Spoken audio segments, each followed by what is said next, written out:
Thưa quý vị, thưa các bạn, cùng với sự đi lên của kinh tế xã hội, vai trò của người phụ nữ cũng có rất nhiều đổi thay. Giờ đây tại nhiều địa phương, người phụ nữ từ vị trí bên lề trở thành chủ thể của phát triển kinh tế, xóa đói giảm nghèo. Bằng sự năng động, sáng tạo, các chị không chỉ làm giàu cho bản thân, gia đình mà còn lan tỏa những cái nhìn mới mẻ, tích cực và đem đến sự tự tin hơn cho những người phụ nữ xung quanh mình. Chương trình Phụ nữ Việt hôm nay xin giới thiệu đến quý vị và các bạn mô hình nuôi cá diêu hồng và trồng cây dược liệu của cô Phạm Thị Chiên ở xã Hải Châu, huyện Hải Hậu. Một trong những tấm gương điển hình phát triển kinh tế được chọn tham dự Ngày Phụ nữ sáng tạo 2019 do Hội Liên hiệp Phụ nữ tỉnh phối hợp với Hội Nông dân, Liên minh Hợp tác xã tỉnh tổ chức sẽ diễn ra. Một thời, vùng đất trũng không đều, nơi cao, nơi thấp chênh nhau từ 25 đến 30 cm. Khó khăn trong việc tưới tiêu này đã từng là những cánh đồng lúa gắn bó với gia đình cô Phạm Thị Chiên ở xã Hải Châu, huyện Hải Hậu và những người dân nơi đây.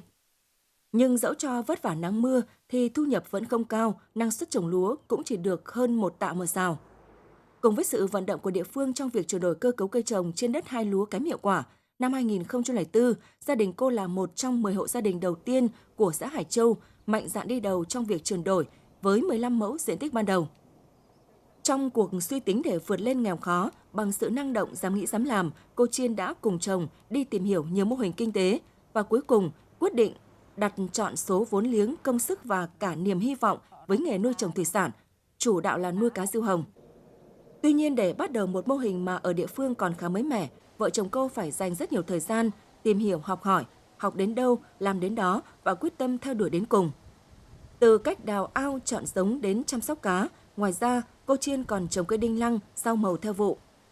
Khó khăn vất vả không ít, nhưng đến nay sau 15 năm, mô hình gia đình cô có tổng diện tích là 1,5 mẫu, trong đó diện tích nuôi ao cá là 1 mẫu, nuôi xen kẽ cá diêu hồng và cá chấm cá chép.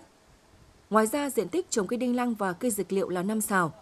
Với diện tích khu nuôi trồng trên, trung bình mỗi năm, cô xuất ra thị trường gần 15 tấn cá và khoảng 7 tấn đinh lăng. Sau khi trừ chi phí, gia đình cô cũng thu được hơn 200 triệu đồng một năm. Ngoài việc nuôi trồng thủy sản và trồng cây dược liệu, rau màu, gia đình cô Chiên còn kinh doanh và cung cấp các sản phẩm như cá giống và thức ăn chăn nuôi cho vùng nuôi trồng thủy sản. Nhờ đó cũng tăng thêm nguồn thu nhập cho gia đình. Bên cạnh đó, cô còn là một trong những nhân tố đầu tiên xây dựng câu lạc bộ nuôi trồng thủy sản của xã với 31 thành viên tham gia. Câu lạc bộ trở thành nơi sinh hoạt để các gia đình thành viên cùng nhau trao đổi khoa học kỹ thuật, chia sẻ kinh nghiệm những cách làm hay, tư vấn kỹ thuật, hỗ trợ đầu vào như giống cá, cám cá trong nuôi trồng. Nhà chị Chiên ở đây thì nói chung là nhất ở vùng này đấy, thì cũng làm ăn tốt lắm, chăm chỉ và biết tính toán làm ăn và dẫn dắt cho mọi chị em ở xóm này làm ăn kinh tế, nuôi trồng thủy sản là cũng đầu tư vốn đấy, cho nhiều hộ gia đình ở đây luôn đấy, là dẫn dắt chị em và cũng có nhiều kinh nghiệm để cho chị em phát triển, để học hỏi để làm ăn theo chị cũng là tốt lắm, làm ăn được. Để hỗ trợ cho chị em cũng như là tất cả hội viên của các chi thì Hội Liên hiệp Phụ nữ xã cũng đã cùng với lại phối kết hợp cùng với lại chỗ ban nông nghiệp và các đoàn thể cũng đã là tổ chức những cái lớp là đào tạo tập huấn về nuôi trồng thủy sản để cho chị em với lại bà con nông dân để là hiểu thêm về những cái kỹ thuật và để chăn nuôi để làm sao mà đạt hiệu quả và phát triển kinh tế là tốt hơn. Và đối với lại tinh thần của chỗ nhà chị Chiên đây thì là chị là rất là những cái mô hình là rất là tốt và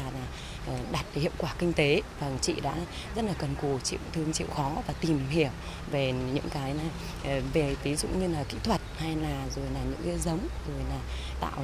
công ăn việc làm là cho chính gia đình mình, với lại một số chị em cũng chia sẻ kinh nghiệm với lại chỗ chị em ở trong chi hội của mình cũng như là các chị em ở trong xã là học hỏi những kinh nghiệm để là từ đấy là rút ra những kinh nghiệm để về phát triển chỗ kinh tế gia đình của nhà mình.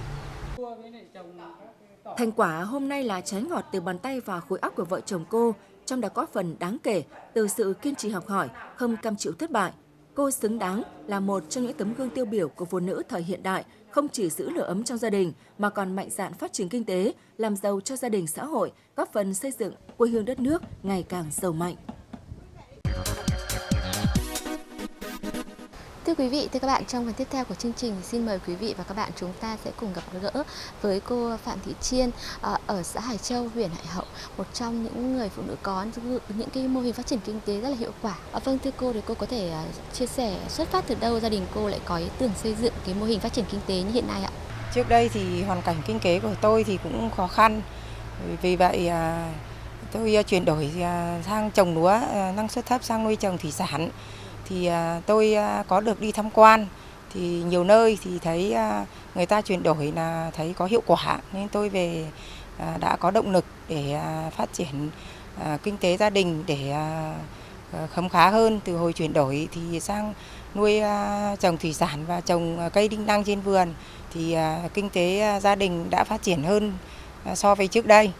Vâng, có thể nói rằng là cái thời gian đầu khi mình bắt đầu triển khai xây dựng mô hình thì chắc chắn là sẽ gặp rất là nhiều những cái khó khăn. Vậy thì cô có thể chia sẻ những cái khó khăn mà cô đã trải qua và cái động lực nào đã giúp cô có thể vượt qua được những cái khó khăn đó ạ? Lúc đầu chuyển sang thì cũng gặp nhiều khó khăn. Thứ nhất là về ngân sách, rồi thứ hai là về đất mới chuyển đổi thì nó cũng mặn chua phèn chưa nên được, nên là cũng phải vất vả để mua phân để cải tạo đất, và cũng phải xoay sở để vay vốn để mình tạo điều kiện để mình làm. Về kỹ thuật thì cũng phải đi học hỏi, rồi là thỉnh thoảng có xã cũng cho đi tham quan, với lại thỉnh thoảng mình phải tham khảo học hỏi thêm. Đầu ra thì vẫn phụ thuộc vào thương lái, thì cũng do thị trường, cũng lúc đắt thì dễ bán mà lúc rẻ thì cũng hay bị ép giá. Có năm 2012 thì cá diêu hồng bị dịch bệnh thì trên tỉnh cũng về xét nghiệm cho, nhưng mà nó cá to rồi thì cũng phải bán chạy. Cái năm đấy thì cũng khó bán mà cũng thiệt hại, thì bà con nuôi thì không có lời. Gia đình cô thì cũng thiệt hại nhưng mà cũng không có lời thôi, còn cũng đủ vốn. Tôi không bao giờ nản lòng, vì khó khăn này thì ta lại vươn lên, ta lại khắc phục, ta vượt qua khó khăn này đến khó khăn khác,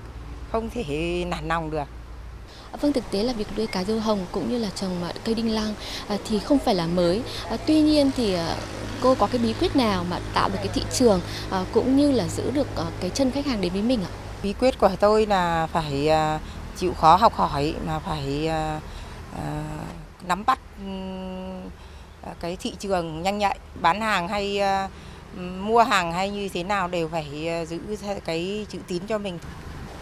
Với tất cả một cái quãng đường dài rất là khó khăn vất vả như vậy và trải qua rất nhiều những cái kinh nghiệm, những cái bài học, vậy thì cô có thể chia sẻ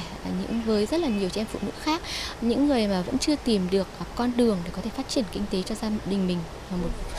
số những cái lời khuyên như thế nào không ạ? Theo tôi thì tôi chia sẻ là muốn thành công thì mình phải kiên trì là một, thứ hai là cũng phải quyết đáp, chứ không rụt rè quá. Thứ hai là cũng phải đi tham quan để học hỏi nhiều nơi để rút kinh nghiệm, để mình có cái hướng cho mình, có hướng cho riêng của mình. Mỗi người có một hướng đi riêng. Vâng, được biết là cô được chọn là một trong những cái gương mặt tham dự cái ngày hội phụ nữ khởi nghiệp năm 2019 do Hội Liên hiệp Phụ nữ phối hợp với Hội nông dân, với Liên minh các hợp tác xã tổ chức. Vậy thì cái cảm xúc của cô khi mà đón nhận cái tin đó như thế nào ạ? Cái cảm nhận của tôi khi được chọn là tham dự phụ nữ khởi nghiệp năm 2019 thì tôi cảm thấy rất là vinh hạnh và có động lực để phát triển kinh tế hơn nữa. Và cũng nói với chị em là chúng ta đều phải cố gắng, là phải kiên trì thì mới vươn lên được, chứ không nên nản lòng. Sau tất cả những cái khó khăn và để có được những cái thành công hơn ngày hôm nay thì cái điều gì mà khiến cho cô cảm thấy hạnh phúc nhất? Điều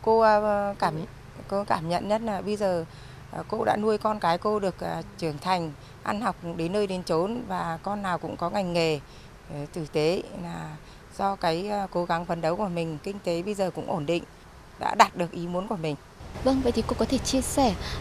những cái kế hoạch của gia đình cô để có thể duy trì và phát triển cái mô hình này trong thời gian tới không ạ? Trong những năm tới là cũng có dự định là muốn mua thêm đất mà mở rộng cái mô hình của mình, nhưng mà ở vùng này là nó hơi khó khả năng thì phải đi mua nơi vùng xa hơn. Vâng, xin cảm ơn những chia sẻ của cô và một lần nữa thì xin chúc cho những cái dự định, những cái kế hoạch của gia đình cô sẽ trở thành hiện thực ạ. Thưa quý vị, thưa các bạn, đến đây chương trình Phụ nữ Việt tuần này của chúng tôi xin được tạm dừng. Cảm ơn sự quan tâm theo dõi của quý vị và các bạn. Xin kính chào và hẹn gặp lại.